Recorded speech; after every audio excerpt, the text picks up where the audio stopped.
ছাত্র আন্দোলনের সকল ভাই বোনদেরকে এবং আমার আপামর বাংলাদেশের জনগণকে অন্তরের অন্তঃস্থল থেকে আমি আমার ধন্যবাদ জ্ঞাপন করছি।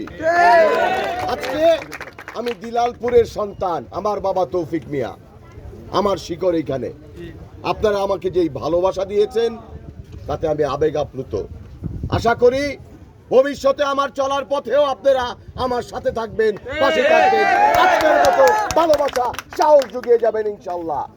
বন্ধুরা, আপনারা দেখেছেন 15 বছরের স্বৈর শাসনের অবসান হয়েছে। এক কাপড়ে পালিয়ে যেতে হয়েছে শেখ হাসিনা।